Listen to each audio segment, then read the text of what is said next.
Olá, seja muito bem-vindo. Está começando o DC Notícias Web esta sexta-feira e você pode acompanhar pelo YouTube através do QR Code que está aí na tela. Veja os destaques dessa edição. Parque das Aves completa 28 anos de história em Foz do Iguaçu. Azulão da Fronteira busca nova para Jogos Paranaenses 2023. As novidades do setor da construção civil na Expo Construindo. 7 de outubro de 2022, sexta-feira. O DC Notícias Web já está no ar.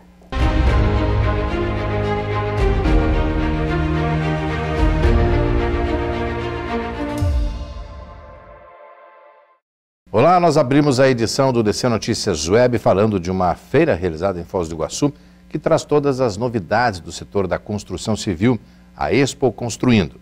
A maior exposição de construção civil está pela primeira vez em Foz. Quem vai falar um pouquinho mais com a gente é o Edinho, o organizador da feira. Edinho, pela primeira vez em Foz, já é tradição em Cascavel, né? Por que resolveram trazer a feira para Foz? Tudo bom, Gabriel? Obrigado pelo espaço, tá? Igual você falou, né? Nós começamos em 2015 em Cascavel, né? Nossa obra foi crescendo devagarinho lá, então hoje são 150 empresas em Cascavel. E nós percebemos que era hora da gente poder fazer a nossa expansão. Então a gente escolheu Foz do Iguaçu primeiro por ter uma cidade realmente tradicional, né? Com o setor da construção civil muito aquecido também, por ser um polo também estudantil no setor da construção, da arquitetura. E eu tenho certeza que Foz do Iguaçu também vai crescer assim como Cascavel, né? A primeira edição, a Foz Cidade já abraçou também todos nós, né, que somos da organização. Os expositores investiram pesado nos estandes bonitos também. E eu tenho certeza que essa obra vai crescer assim como também foi em Cascavel. E quantos estandes estão aqui? Quem vir visitar, o que vai encontrar na feira? Isso, nosso objetivo enquanto organizador é reunir no único espaço as principais empresas e profissionais do setor da construção civil, né? Então ele vai ver desde arquiteto que possa ver os seus projetos, né? Que vai gerenciar a sua obra, empresas de pintura, piscina, automação residencial, energia solar, construtora, consórcio, piscina. Então a gente tem bastante coisa. Nosso objetivo é realmente diversificar para que as pessoas possam ter um contato direto com os seus fornecedores que vão estar na sua obra no dia de amanhã, né?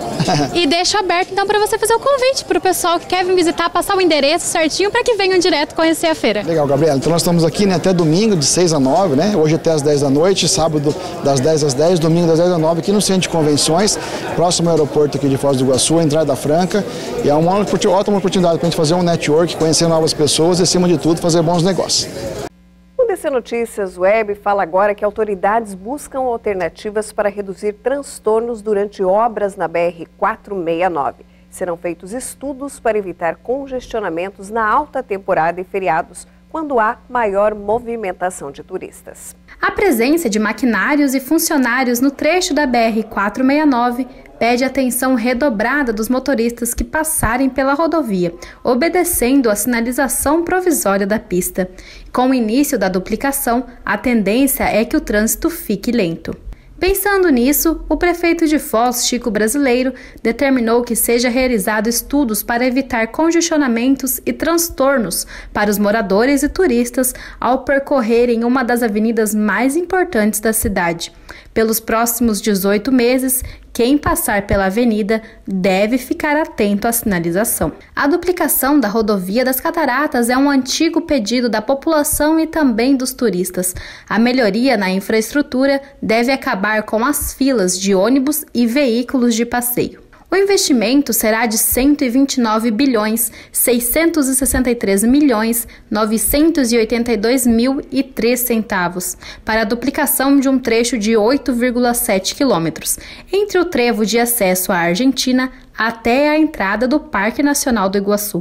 A obra também inclui a implantação de vias marginais, passeios, ciclovias, iluminação de LED, 4 viadutos, uma nova ponte sob o rio Tamanduá e um passa-faunas. Uma palestra para acadêmicos das engenharias da UDC trouxe como temática a incerteza das medições. O engenheiro e professor Rafael Lerti esteve presente na UDC Unidade Centro na noite de quinta-feira, dia 7 de outubro, para palestrar aos alunos de engenharia sobre a incerteza das medições. Segundo ele, é importante que os acadêmicos de engenharia entendam que as medidas não são exatas.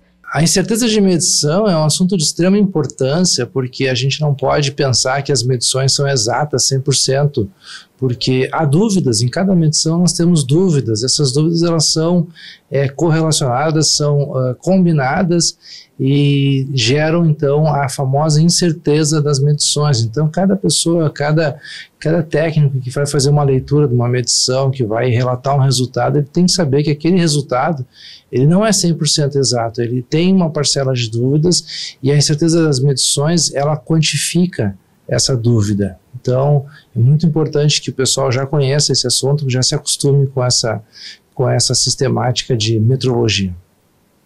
A revitalização da Avenida General Meira, que teve início em março desse ano, completou 95% de execução. Considerada uma das obras mais importantes para o corredor turístico da cidade, a revitalização da Avenida General Meira está quase concluída, chegando a 95% de execução. Recebendo toda a atenção necessária desde março deste ano, a avenida já recebeu recape asfáltico, estrutura de ciclovia e estacionamento nos 2 sentidos. Segundo a Secretaria Municipal de Obras, está previsto que a execução termine em 60 dias. E os próximos passos dessa ação incluem a aplicação de 432 metros de capa asfáltica, sinalização das vias e das ciclovias e também os serviços de limpeza. Essa obra precisou acontecer por conta dos novos atrativos turísticos que chegaram em Foz do Iguaçu e também por conta das grandes infraestruturas nessa região da cidade. Sendo assim, esta avenida, que faz ligação com o bairro Central e o bairro do Porto Meira, teve um crescimento significativo durante esse ano, o que fez com que a revitalização fosse indispensável. Com um investimento de 4,7 milhões de reais, a ação foi realizada em 4 etapas, desenvolvida pela Secretaria Municipal de Obras e o Fostrans, a fim de melhorar questões como o grande fluxo de veículos e trazer melhorias para a Avenida de Foz do Iguaçu. A seguir, TSE quer diminuir filas para o segundo turno. E ainda, Parque das Aves completa 28 anos de história em Foz do Iguaçu.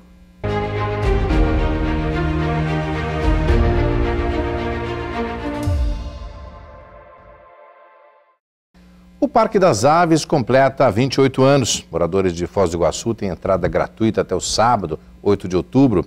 Para conseguir o ingresso de graça, é preciso apresentar um comprovante de endereço no próprio nome e RG. São quase 3 décadas de história.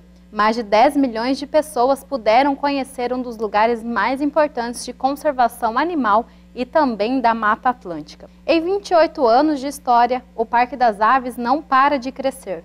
Se tornou um dos atrativos mais visitados de Foz, além de ser o maior parque de aves da América Latina e o único focado em conservação de aves da Mata Atlântica. São 16 hectares, mais de 1.300 aves e cerca de 130 espécies. O parque proporciona uma imersão profunda com as aves e floresta durante o passeio. A única coisa que se pode ouvir é o barulho dos pássaros. E para comemorar os 28 anos de história e preservação, o Parque das Aves está oferecendo entrada gratuita para moradores de Foz até o dia 8 de outubro. Então, se você ainda não decidiu o que vai fazer no fim de semana, aproveite e venha apreciar a beleza que temos no quintal de casa. Tá muito legal, a gente fica muito feliz, fica muito satisfeito de poder acolher a comunidade, receber a comunidade de portas abertas aqui no parque. Eu acho que é a melhor forma que a gente tem de comemorar esses 28 anos de muito trabalho. A gente gostou muito, né? A gente é do Rio Grande do Sul, faz 2 anos que a gente mora em Foz, né? O ano passado a gente esteve aqui pela primeira vez. É inexplicável, é lindo, é maravilhoso, a natureza, o acolhimento do pessoal aqui também é extraordinário. Recomendo, né, para moradores, porque tem moradores aqui em Foz também que nunca, né, a correria do dia a dia, então nunca vieram prestigiar, eu recomendo muito. Só as pessoas virem, né, trazerem um comprovante de residência e um documento com foto para cada uma das pessoas que vierem. Então a gratuidade começou ontem, hoje também e amanhã. Então até sábado as pessoas podem vir nos visitar, eles procuram essa banca aqui diretamente, que está identificado como moradores de Foz, apresentam os comprovantes, recebem sua cortesia e podem entrar ao parque.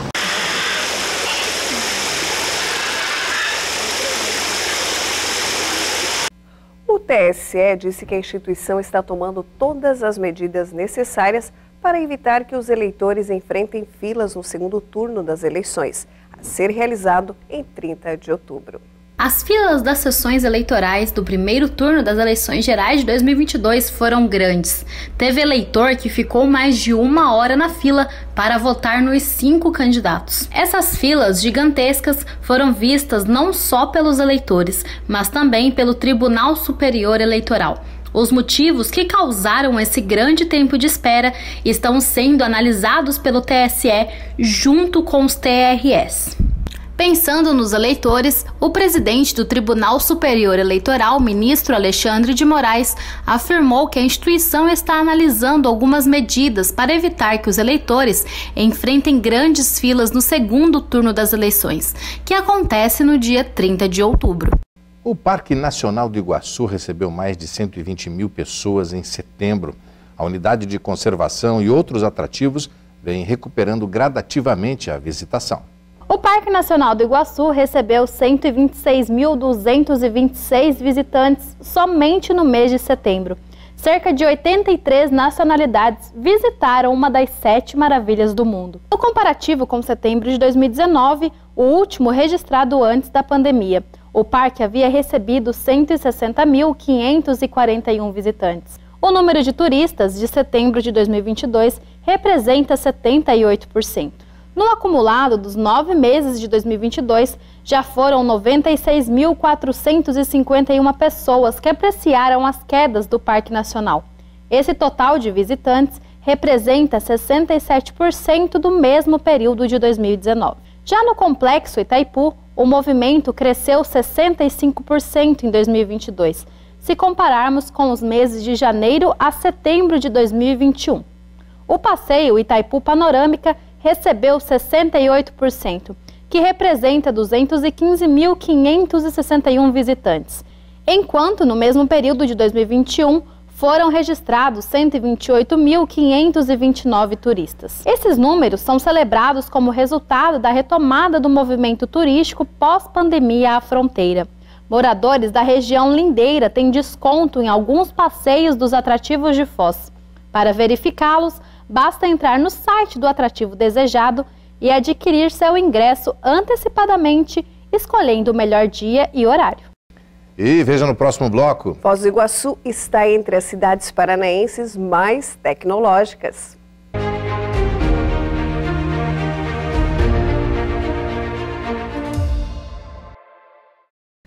O trabalho do Censo 2022 deve se estender até o início de dezembro. Em Foz do Iguaçu, a coleta dos dados chega a 55%.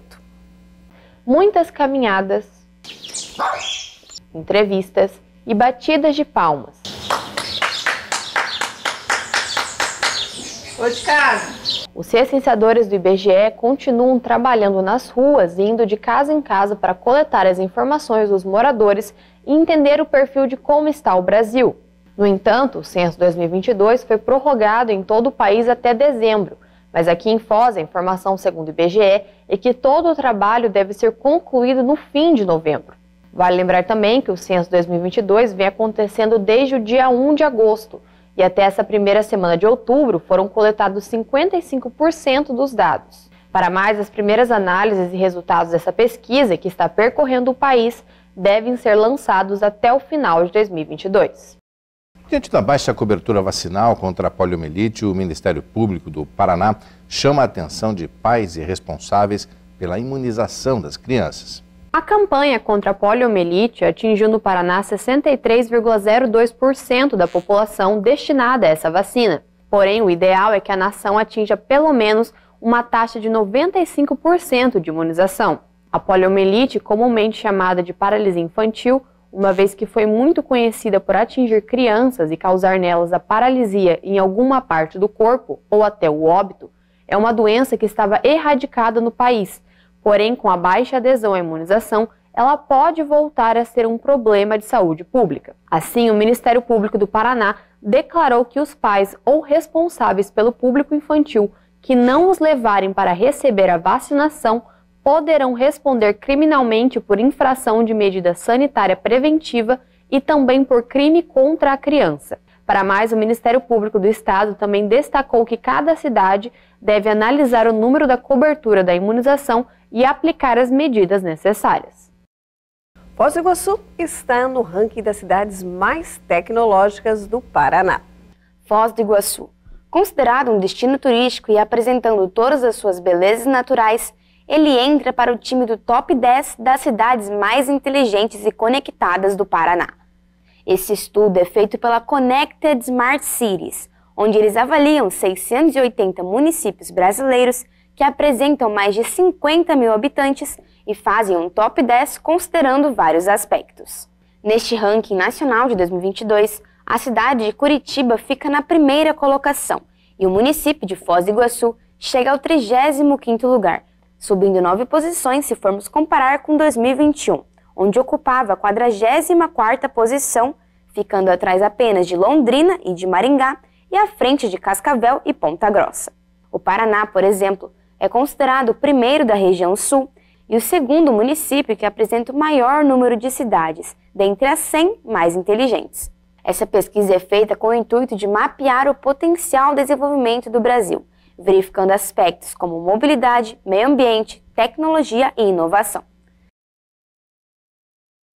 E agora, falando em esportes, o Azulão busca a casa nova para os Jogos Paranaenses de 2023. O Azulão de Foz garantiu seu lugar na primeira divisão do Campeonato Paranaense de 2023, mas um novo problema surgiu: a possibilidade do time iguaçuense não jogar em sua cidade natal. O motivo do impasse é o valor do aluguel do ABC Clube, o espaço onde os jogadores do time costumam usar para suas partidas. A informação é que esse valor monetário, se muito alto, possa impedir os futebolistas de jogarem ali. Em busca de uma nova opção de casa oficial para o Foz, foram cogitadas o estádio Pedro Basso, porém o clube flamenguinho, que cuida do local, decidiu usar esse somente para os seus jogos. E foi colocado em pauta também um estádio em Santa Terezinha de Itaipu, o estádio Edivar Sávio, porém esse ainda precisaria obter modificações para ser aprovado pela Federação Paranaense de Futebol. Assim, o Azulão da Fronteira continua suas negociações com o estádio do ABC e também uma busca por um estádio, já que nas semanas seguintes precisará informar a Federação Paranaense qual o local servirá como sua casa nos jogos. E se esse espaço não for aqui em Foz, significará que a cidade ficará sem partidas do seu time em 2023. E esse é Notícias Web desta sexta-feira vai ficando por aqui. Nós voltamos ao vivo na segunda. Obrigada pela sua companhia. Um ótimo final de semana para você. A gente se vê. Até lá. Até lá.